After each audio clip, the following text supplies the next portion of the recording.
2, 1.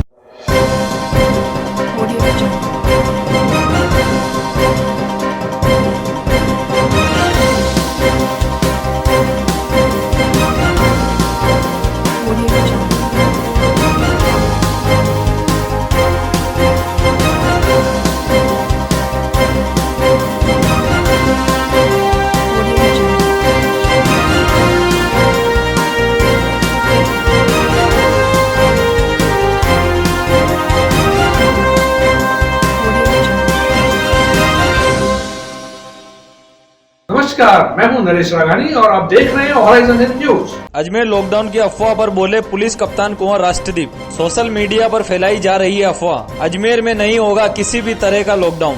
किसी और राज्य के प्रशासनिक अधिकारी का सोशल साइट पर वीडियो वायरल हो रहा है, जिसे बताया जा रहा है अजमेर का वीडियो। लेकिन अजमेर में अभी तक लॉकडाउन को लेकर कोई भी निर्णय नहीं हुआ है जारी। क्या है इस वीडियो? देखिए, मैंने कल ये वीडियो देखा था। ये अजमेर का नहीं है, जिसमें उसमें जो अधिकारी दिख रहे हैं, क्योंकि चेहरा मास्क से कवर है तो पता नहीं चल रहा है वो कौन अधिकारी है। निश्चित रूप से कोई प्रशासनिक अधिकारी है वो, लेकिन वो किस जिले के हैं और किस राज्य के हैं, दोनों ही बातें स्पष्ट नहीं है। मैं ये बिल्कुल स्पष्ट कर देना चाहता हूँ कि अजमेर में ऐसा कोई भी निर्देश जारी नहीं किया गया है। अजमेर में कोई 1 से 4 तारीख तक लॉकडाउन लगाने जैसी कोई भी बात नहीं है।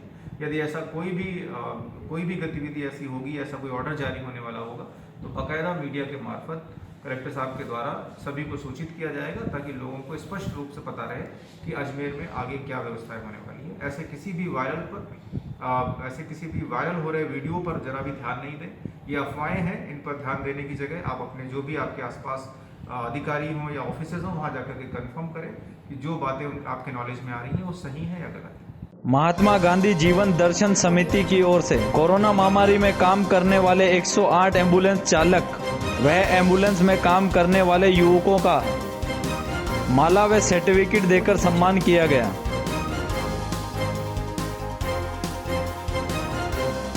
कोरोना के दौरान जिस प्रकार से समाज के सभी वर्गों ने और सभी वर्ग के लोगों ने जो सेवा की, उसको देखते हुए 108 की सेवाएं उन सबसे ज़्यादा प्रशंसनीय इसलिए है कि इनकी करीबी बिल्कुल कोरोना मरीजों से थी।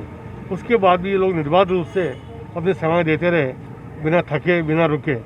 इस सब के लिए महात्मा गांधी जीवन दर्शन समिति की ओर से आज हमने इनका अभिनंदन किया।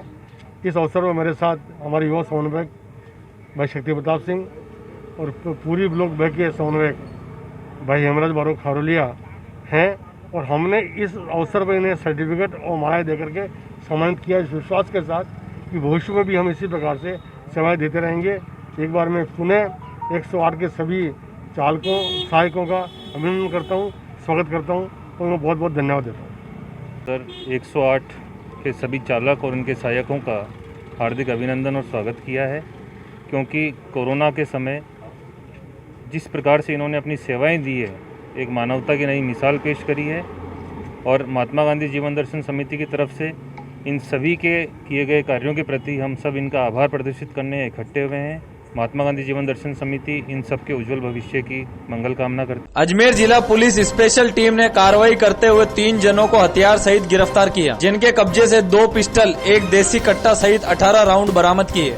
दरगाह सीओ रजत बिश्नोई ने जानकारी देते हुए बताया कि स्पेशल टीम ने 2 आरोपी विजय और मोहम्मद शाहरुख को गंज थाना इलाके से पकड़ा, जिनके पास से 1 पिस्टल व 1 देसी कट्टा बरामद हुआ। वहीं तीसरे आरोपी को नसीराबाद सदर थाना इलाके से रणजीत को गिरफ्तार किया, जिसके कब्जे से 1 पिस्टल बरामद हुई। पकड़े गए आरोपियों का आपराधिक रिकॉर्ड खंगाला जा रहा है, जिनके आधार पर पुलिस आगे की कार्रवाई कर रही है। गिरफ्तार किया और क्या बरामद हुआ इनसे? कल हमारे एसपी साहब के निर्देशन में और डीएसटी टीम के सहयोग से पुलिस थाना गंज की पुलिस ने 2 व्यक्तियों को अरेस्ट किया है और उनसे हमने 2 पिस्टल, 18 राउंड्स और 1 देसी कट्टा बरामद किया है। डीएसटी की सूचना पे ही नसीराबाद पुलिस ने कार्रवाई करते हुए एक व्यक्ति को गिरफ्तार किया है, जिसके पास से भी 1 कट्टा मिला। कौन है आरोपी? तीनों कहाँ के रहने वाले हैं? इसमें 2 आरोपी गंज थाने के हैं और 1 नसीराबाद का। सर, कोई वारदात करने वाले थे जो इनके पास हथियार बरामद हुए? कोई वारदात करने वाले थे क्या ये? इनके पास हथियारों की सूचना हमें मिली थी, उसके ऊपर हमने ये कार्रवाई की। सर, इन्हें कहाँ से इन्हें हमने 2 को गंज थाना क्षेत्र से हिरासत में लिया है और 1 को नसीराबाद क्षेत्र से। कोई मामला दर्ज है? हाँ, एक के खिलाफ NDPS में मामला दर्ज था, तो उसे भी हमने अरेस्ट किया। क्या है नाम इनके तीनों के? इसके नाम है, एक का रणजीत सिंह नाम है, एक विजय बांसफोड़ है और एक शाहरुख है।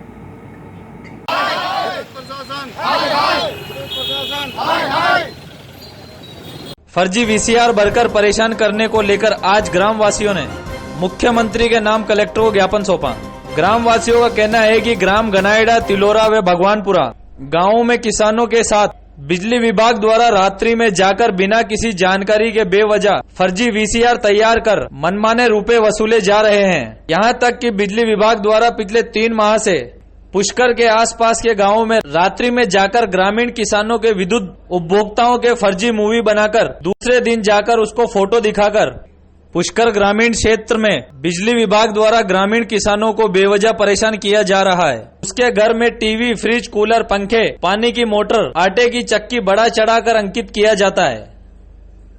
आज ये हमारे पुष्कर जो अपना विद्युत विभाग द्वारा जिस प्रकार से पुष्कर के आसपास की जो ग्राम पंचायत है और जो आसपास के गांव हैं, ग्राम पंचायत कानस, देवनगर, तिलोरा, भगवानपुरा, इसके जो समस्त गांव है, किशनपुरा, गोवड़िया, इन सब किसानों के साथ में जिस प्रकार से बिजली विभाग द्वारा मनमाफिक तरीके से फर्जी VCR भर करके और इन किसानों की जो बंद पड़े कुएं उसके ऊपर भी उनको जो डोरी वगैरह जब्त करके और फर्जी तरीके से उनकी फोटोग्राफी करके और मनमाफिक रूप से लाखों रुपए का जो जुर्माना वसूल किया जा रहा है, उसका हम सब विरोध करने के लिए जिला कलेक्टर महोदय को, आसपास के पुष्कर के जो 5 सरपंच महोदय हैं, ये सब लोग मिलकर के और मुख्यमंत्री के नाम ज्ञापन दे रहे हैं। बिजली मंत्री को ज्ञापन देंगे और जिला कलेक्टर महोदय को कहेंगे कि जिस प्रकार से बिजली विभाग ने मनमाफिक तरीके से पुष्कर के किसानों के साथ अन्याय किया जा रहा है, इसको सहन नहीं किया जाएगा। अगर जल्दी ही इस पे कार्रवाई नहीं की तो पुष्कर के लोग धरना देंगे, ज्ञापन देंगे और इसमें ये रुकने वाले नहीं है जब तक कि ये जो मनमाफिक तरीके से जो सीटें भरी जा रही है उसको बंद नहीं होने तक। ये लोग आज तो केवल ज्ञापन देने के लिए कम मात्रा में लोग आए हैं, जरूरत पड़ी तो पूरे पुष्कर के सभी ग्राम पंचायतों के गांव हजारों की संख्या में इस कलेक्टर के सामने धरना देंगे। और कलेक्टर महोदय को आज हम यही कहना चाहते हैं कि MD साहब को और विद्युत विभाग को आप उचित कानूनी कार्रवाई कर किसानों को राहत देवे, इसलिए हम ज्ञापन देने के लिए आज पधारे हैं। किसी के लाख रुपए की सीट, किसी के 50,000 की सीट और जबकि 3-3 लाख रुपए की वहाँ सीटें भरी जा रही है, जबकि कई लोगों के किसानों के फ्रिज नहीं है, मोटरें नहीं है, आपके वो अवैध रूप से मनमाफिक तरीके से मनमर्जी से बिल किया जा रहा है। बिजली विद्युत विभाग वालों को हमने पहले भी कहा है, परंतु वो अपनी इससे बाज नहीं आ रहे हैं, इसलिए मजबूर होकर कलेक्टर साहब के पास आए हैं। अशोक सिंह रावत, प्रधान किसान। ये बताइए, आज आपने किस समस्या को लेकर के ज्ञापन दिया? आज हम माननीय मुख्यमंत्री महोदय के नाम कलेक्टर साहब को ज्ञापन देना है कि पुष्कर क्षेत्र के जो गांव हैं उनमें बिजली विभाग द्वारा मनमानी तरीके से रात्रि में जाकर और जब लोग सो रहे होते हैं, ग्रामीण उपभोक्ता सो रहे होते हैं, गांव वाले सो रहे होते हैं, उनको पता भी नहीं होता है और उनकी फ़ोटो खींच के ज़बरदस्ती फर्जी फ़ोटो खींच के ये दिखा कर कि आपने रात को चोरी कर रहे थे और उनके फर्जी VCR भर दी जाती है और उस VCR में बढ़ा चढ़ाकर ज़बरदस्ती लोड लिख दिया जाता है। जिसके आधा किलोवाट लोड है उसके 10 किलोवाट लोड बताकर जो 2,000 रुपये मुआवजा बनता है उसको 50-60 हज़ार रुपये कर दिया जाता है। इस तरह की फर्जी मनमानी बिजली विभाग के अधिकारियों और कर्मचारियों द्वारा पिछले 3 महीने से सभी गाँवों में की जा रही है। अवगत कराया गया आपने? बिजली विभाग को हमने अवगत करा दिया, बिजली विभाग को कह भी दिया, कई बार ग्रामीणों ने जाकर कह दिया, लेकिन उनकी फर्जी कार्रवाई अभी तक नहीं रुक रही है। पिछले 3 माह से सभी गांवों में ये हो रहा है, इसलिए आज पूर्व प्रधान जी और सभी हम 4 सरपंच भी साथ हैं, बाकी ग्रामीण लोग साथ हैं कि इसके खिलाफ जो है उन कर्मचारी अधिकारियों के खिलाफ कार्रवाई करो और इस फर्जी कार्रवाई को रोका जाए। आपका नाम बताएं? एडवोकेट महेंद्र सिंह रावत खाना। 1 अगस्त को देश भर में मनाई जाएगी ईद उल जुहा, बोले पुलिस कप्तान कुंवर राष्ट्रदीप। धार्मिक संस्थाएं सभी जगह बंद है। ईद मनाने पर किसी प्रकार की कोई रोक नहीं है, लेकिन सोशल डिस्टेंसिंग की पालना के साथ मुंह पर मास्क लगाना रहेगा अनिवार्य। किसी भी जगह भीड़ को एकत्रित नहीं होने दिया जाएगा, वहीं घर में रहकर ही मनाई जाए ईद। देखिए, ईद में जैसा कि सभी जानते हैं कि इस समय लॉकडाउन की स्थितियां हैं, बहुत सारे संस्थान हैं जो अभी भी बंद चल रहे हैं। उन व्यवस्थाओं को देखते हुए हमारी व्यवस्था रहेगी, हम हर जगह पर जाप्ता डिप्लॉय करेंगे ताकि कहीं पर भी लोग एकत्रित नहीं हो पाए और लोग अलग अलग जगहों पर जहाँ पर लोगों के आवागमन की छूट है वहाँ पर लोगों से मिल सकते हैं, ईद मना सकते हैं, इसमें कोई रोक नहीं है। लेकिन जो संस्थान बंद है वहाँ पर लोगों के एकत्रण पर रोक रहेगी। बाकी लोग अपनी व्यवस्थाओं के हिसाब से अपने घरों पर या फिर सार्वजनिक स्थान पर एक दूसरे से मिल सकते हैं। कोरोना के लिए जो नियम बनाए गए हैं उनको ध्यान में रखते हुए सोशल डिस्टेंसिंग की पालना करें आप सभी, और मास्क लगाना हुआ या फिर लोगों से निश्चित दूरी रखते हुए मिलना, इन सब बातों का ध्यान रखें। बाकी मैं अजमेर के सभी निवासियों को बहुत बहुत शुभकामनाएं देना चाहता हूँ ईद की अग्रिम बधाइयाँ। और अजमेर हमेशा से ही मिली जुली संस्कृति के लिए जाना जाता रहा है। हमने हमेशा ही पिछले कई वर्षों में लोगों को दिखाया है कि किस तरह से अजमेर में लोग एक दूसरे के साथ मिलजुल कर रहते हैं। मैं बधाई देता हूँ हमारे अजमेर के निवासियों के लिए कि उन्होंने एक बहुत ही अच्छा उदाहरण प्रस्तुत किया लोगों के सामने। मैं उम्मीद करता हूँ कि आगे भी वो इसी तरह से एक मिली जुली सभ्यता, मिली जुली संस्कृति के रूप में लोगों को ऐसे ही मैसेज देते रहेंगे और अच्छे से अपना एक उदाहरण प्रस्तुत करते हैं। आप सभी को ईद की बहुत शुभकामनाएं। अगर कोई उल्लंघन करता है तो कोई कार्रवाई होगी? देखिए, नियमानुसार जब भी कहीं कोई उल्लंघन करेगा कोविड के जो नियम है उनके विरुद्ध जो उचित कार्रवाई बनती है वो कार्रवाई की जाएगी। हम हर रोज़ लगभग 600-700 लोगों का चालान कर रहे हैं कोविड के जो गाइडलाइन है उसका उल्लंघन करने के लिए। मैं सभी अजमेर के हमारे साथियों से अपील करना चाहूँगा कि लगातार पिछले कई महीनों से सरकार की तरफ से जो भी स्वयंसेवी संस्थाएं उनकी तरफ से और प्रशासकों द्वारा बार बार ये कहा जा रहा है कि कोविड के नियमों की पालना करें, इसलिए आपकी सुरक्षा के लिए बहुत ज़रूरी है। जो लोग पालन नहीं कर रहे हैं उन लोगों के चालान हो रहे हैं, जो कि दिखाता है कि कई लोग अभी भी इन नियमों के प्रति जागरूक नहीं हैं।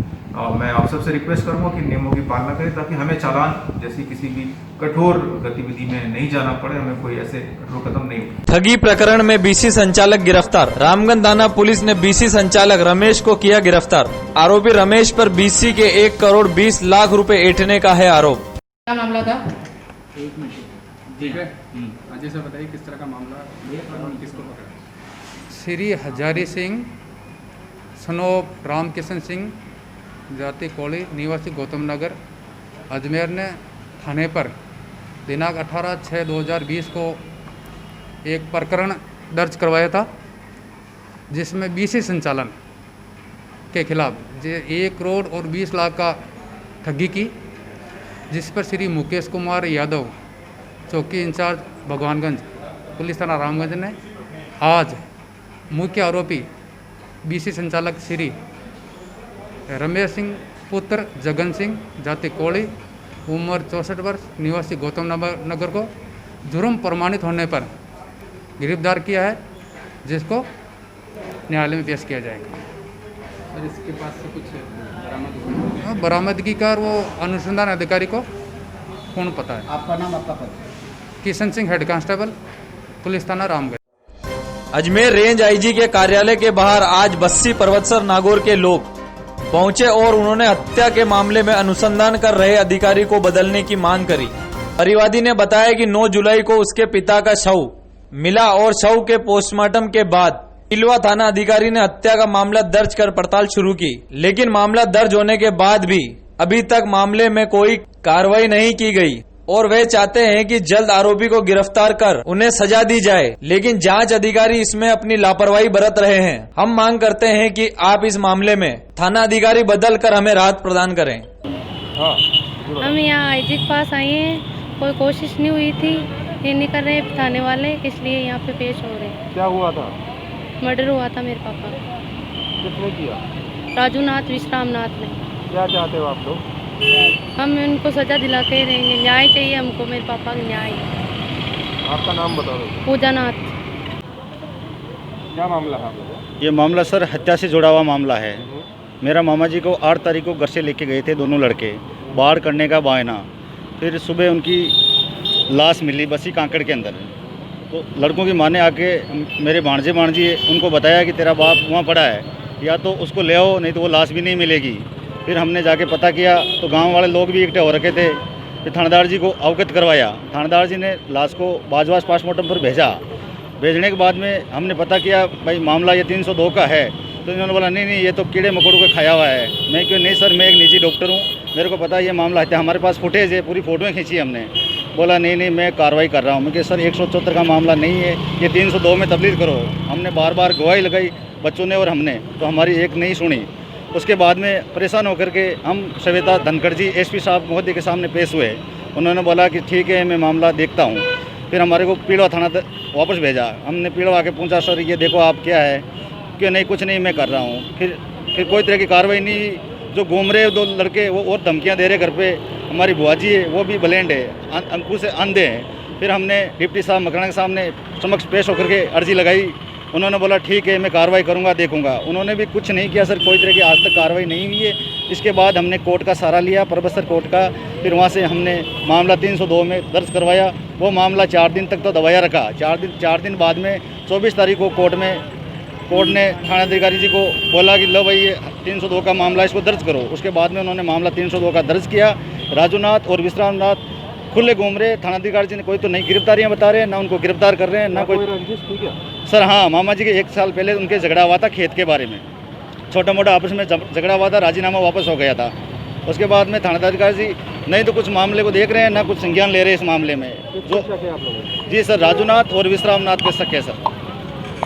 खुलेआम बच्चों को और उन्होंने बुलवाया था क्या खेत पे? जी सर, खेत पे किसने बुलवाया था? घर से लेके गए? घर पे, हाँ, घर से बाइक लेके घर पे से लेके गए थे सर। वो दोनों सर, राजूनाथ और विश्राम नाथ, बाढ़ का वाहन लेकर के। फिर मेरे मामा जी मर्द अवस्था में मिले, दोनों लड़के फरार हो गए थे। उसके बाद में हमने रिपोर्ट भी दर्ज करवाई। हमने बार कानून का सहारा लिया। फिर हम थक हार के आज हमारे IG मोदी के सामने अजमेर पेश हुए हैं सर। आपका नाम बता दो। जी सर, मेरा नाम सोहन नाथ है। पूर्व बार अध्यक्ष राजेश टंडन पहुंचे कलेक्ट्रेट, मुख्यमंत्री के नाम सौंपा कलेक्टर को ज्ञापन। नगर निगम अजमेर पर अमृत योजना में 8 करोड़ रुपए के घोटाले का लगाया आरोप। टंडन ने कहा योजना में हुए घोटाले की हो उच्च स्तरीय निष्पक्ष जांच, दोषी अधिकारियों के विरुद्ध हो सख्त कार्रवाई। 10 दिन में नहीं होती है कार्रवाई तो कलेक्ट्रेट पर बैठेंगे धरने पर। इस तरह से आज आप कलेक्टर साहब ने से मिलना है और CM साहब को भी देखिए क्या है कि नगर निगम अजमेर की एक अमृत योजना थी। अमृत योजना के तहत उसमें सरकार का पैसा आना था और उसमें करोड़ों रुपए का ये जो योजना है, इसके तहत, इस योजना के तहत करोड़ों रुपए के काम होने थे। उस करोड़ों रुपए के काम में प्रॉपर्टी उसका होना था। ये सीवरेज लाइनें डलनी थी, दरगाह में डलनी थी, कल्याणीपुरा में डलनी थी और सब जगह घर पे भी और घर से बाहर उसको कनेक्ट करना था। इस योजना में जो पूर्व में नगर निगम ने क्या किया कि इस योजना के तहत सिर्फ जहाँ पे उन ठेकेदारों को पूरा पेमेंट तो कर दिया और पेमेंट को रोक करके अगर ये दोबारा इस योजना को चालू किया जाएगा तो इसमें 4-5 करोड़ रुपया अलग लग जाएगा। इसमें कमिश्नर की पावर 60 लाख रुपए तक के पेमेंट की थी और अगर उसको कोई वापस अनुदान ज़्यादा पेमेंट करना है तो उसको वो योजना के तहत, अमृत योजना के तहत उसकी स्वीकृति लेनी थी। वो स्वीकृति नहीं ली गई है। ये करीब 8 करोड़ रुपए का घोटाला है। इस घोटाले की जांच हो, इसकी ACB से जांच हो, इसका मुकदमा दर्ज हो। मैंने आज मुख्यमंत्री जी को निवेदन किया है और कलेक्टर से मैं अनुमति लेने आया हूँ कि आज से 10 दिन के अंदर अगर ये जांच नहीं करते हैं, 10 दिन, आज से 10 दिन, 31 से 9 तारीख समझ लीजिए, 10 तारीख मान लीजिए, जब भी ये देंगे उसमें मैं सोशल डिस्टेंसिंग की पालना करते हुए मैं इनको नोटिस, इनसे अनुमति लेने आया हूँ कि मैं नगर निगम के बाहर सत्याग्रह पर बैठ जाऊँगा, धरने पर बैठ जाऊँगा और धरने पर बैठने की जब तक इसकी पूरी इंक्वायरी नहीं होगी, इसकी जांच पूरी नहीं होगी, जब तक मैं इसकी जांच करूँगा। नगर निगम में जो आयुक्त महोदय हैं उनको इस बात का देना पड़ेगा, इसका उल्लेख करना पड़ेगा। सेक्शन 5 के अंदर उसमें ये था कि अगर जैसे पूर्व में ये आ चुका है कि JEN AEN कि हमने तो इनकी चार्जशीट प्रेस्क्राइब की थी, तो जब आप चार्जशीट प्रेस्क्राइब करते हो तो इनके खिलाफ मुकदमा दर्ज क्यों नहीं कराया? जब आप ऑनलाइन मुकदमे दर्ज करा सकते हो, ऑनलाइन लोगों को मुकदमे दर्ज करा के आपको ये इल्म तो है ही ना सरकारी अधिकारियों को।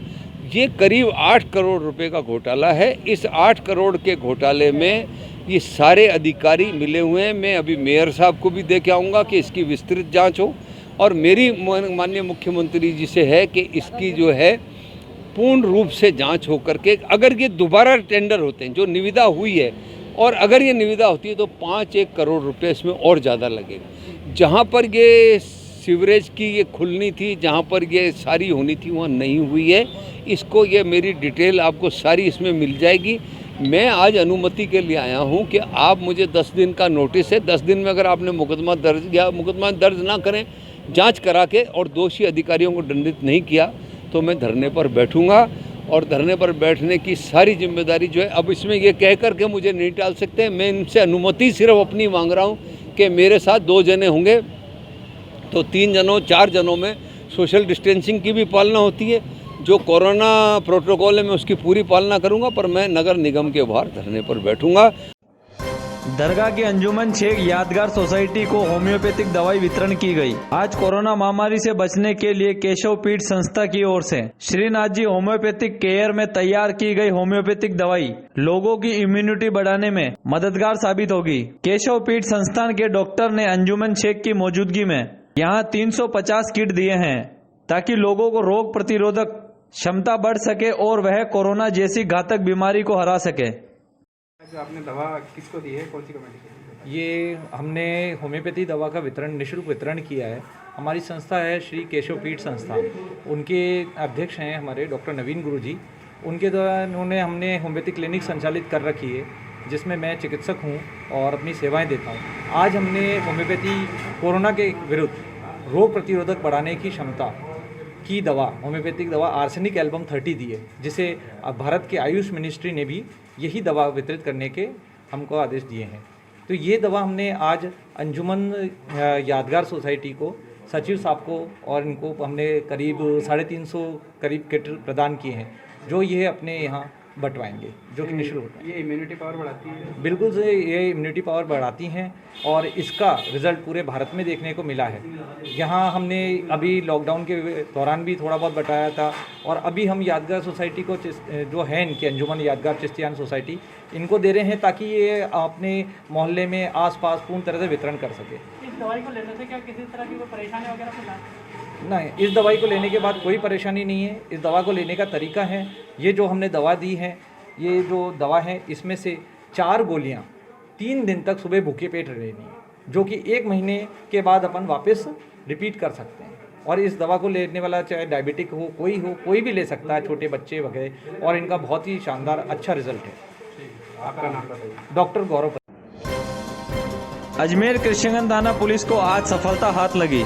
ज्ञान विहार में हुई नकाबबाजी का पुलिस ने आज पर्दाफाश कर दिया। पुलिस ने अंतर्राष्ट्रीय गिरोह के 2 आरोपियों को गिरफ्तार कर चोरी की वारदातों का खुलासा किया। आरोपियों को गिरफ्तार कर पूछताछ शुरू की और जल्द ही और भी कई वारदातों का खुलासा हो सकता है। कृष्णगंज थाना अधिकारी दिनेश कुमावत ने जानकारी देते हुए बताया कि 16 जुलाई को ज्ञान विहार क्षेत्र के मकान में चोरी हुई थी। हमने टीम गठित कर 2 आरोपी को भीलवाड़ा निवासी उमराव और सरवाड़ निवासी सत्या को गिरफ्तार कर आरोपियों ने पूछताछ में अजमेर की 2 वारदातें करना कबूला है। वहीं आरोपियों से पूछताछ जारी है और जल्द ही और भी कई वारदातों का खुलासा हो सकता है।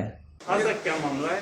शहर में बढ़ रही चोरियों और नकबजनों की वारदातों को देखते हुए श्रीमान एसपी साहब अजमेर, एडिशनल एसपी साहब सिटी अजमेर एवं सीओ नॉर्थ प्रियंका मैडम के निर्देशन में थाना कृष्णगंज की एक टीम गठित करके और गठित टीम ने अथक प्रयास करके और आसपास के काफ़ी वीडियो फुटेज देखने के बाद में जो बीके कॉल नगर में हुई बड़ी नकबजनी की वारदात का पर्दाफाश किया है, जिसमें 2 आरोपी अभी हमने गिरफ्तार किए हैं, जिसमें उनके नाम है उमराव लुहार जो कोठिया कला फूलिया थाना इलाके का रहने वाला है, दूसरा सत्या बागरिया जो सरवाड़ थाना इलाके का रहने वाला है। उन दोनों को गिरफ्तार करके और उनसे जब इंट्रोगेशन किया गया तो इनसे कई वारदातों का खुलासा हुआ है, जिसमें फायसागर रोड पे और ज्ञान विहार में हुई चोरियों का खुलासा हुआ है।